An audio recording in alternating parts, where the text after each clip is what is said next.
Politics is now downstream of pathological narcissism.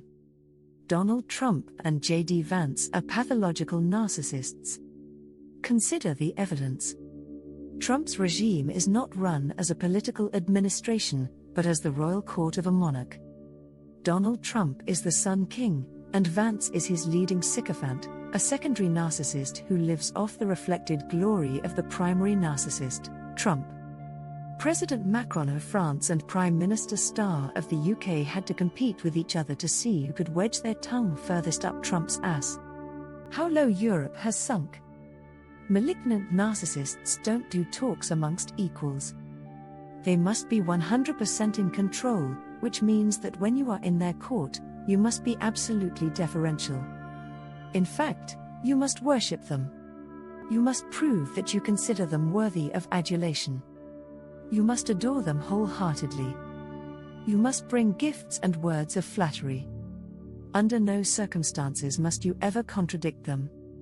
To threaten their absolute control and dominance is the worst mistake you can make. We saw in the Oval Office, in the calamitous meeting with President Zelensky of Ukraine, exactly what happens when you challenge narcissists in their den. For those that don't know, pathological narcissists subject you to a cycle of idealization followed by devaluation followed by discarding followed by hoovering. The narcissist in the first instance praises you to the sky. He love bombs you and grooms you. We see Donald Trump doing this all the time. He is absurdly over the top in his praise, and, of course, he expects his targets to be even more effusive in their reciprocal praise and adoration of him. He loves anyone kneeling in front of him and singing his praises. But you must never stand up to him. You must never defy him. You must under no circumstances contradict him, because that's a threat to his control, and he is unable to tolerate any such threat. He must crush it immediately. To undermine his control is the cardinal sin, and must be punished to the extreme. In the Zelensky meeting, Zelensky refused to go along with the narcissistic script forced on him by Trump and Vance, the pathological narcissist double act. Zelensky refused to capitulate to the ridiculous demands placed on him, and insisted on standing up for the country he leads.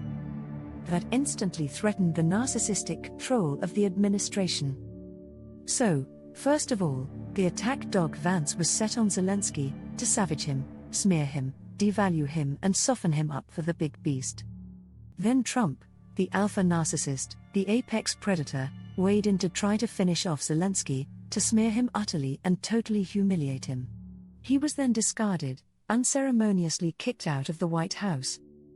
Absolutely no host would ever do this to an honored guest, but of course there are no honored guests in the White House these days. There are only sycophants and worshippers, and if you are not playing the submissive role demanded of you by the malignant narcissists, then you are accused of disrespecting them and the USA. Classic smear tactics by people with a severe personality disorder. There are no people with any manners in the White House. There are only bullies, crooks and gangsters.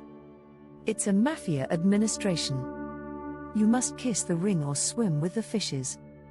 Zelensky is a David in a titanic struggle with a merciless Goliath, the genocidal war criminal Putin.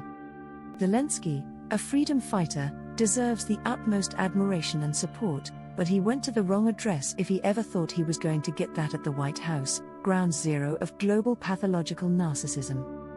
While Trump and Vance are in the White House, there will be no politics as usual or business as usual.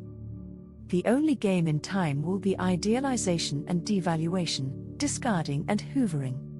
Trump will say how brilliant everyone is who agrees with him, and he will devalue and smear anyone who doesn't bow to him. He has done exactly this for his entire career. Vance is his trusted disciple and stooge, offering Trump's first line of attack against his enemies. Vance delivers the first punishment beating, the initial savaging, usually framed in terms of disrespect. America these days is incredibly fragile and prickly and obsessed with its image. It is hyper-vigilant and always scanning for narcissistic injuries and mortification. That's because it's full of imposters suffering from imposter syndrome, since they all know they are not real politicians operating in the real world.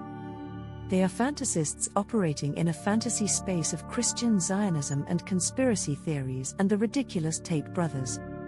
If Zelensky comes crawling back to the White House, full of apologies and high praise for Trump and Vance, then he will be hoovered and re-idealized. Otherwise, he will be damned and condemned to eternal winter, or the fires of hell. So it goes in the White House these days. We all get a front row seat to the conduct of pathological narcissists, so psychopathic and sadistic that they have been promoted to malignant narcissists, the worst people on earth, and as close to true evil as it's possible to get. Malignant narcissists have been branded the people of the lie since they are compulsive liars, smearers and fantasists. We are only a few weeks into the tyranny, and already it is obvious that it is going to be much worse than even the greatest pessimists suspected. We are not dealing with bad politicians, but with the seriously mentally ill. That's as bad as it gets. That's Hitler territory. You are fighting a pathology. It won't end well.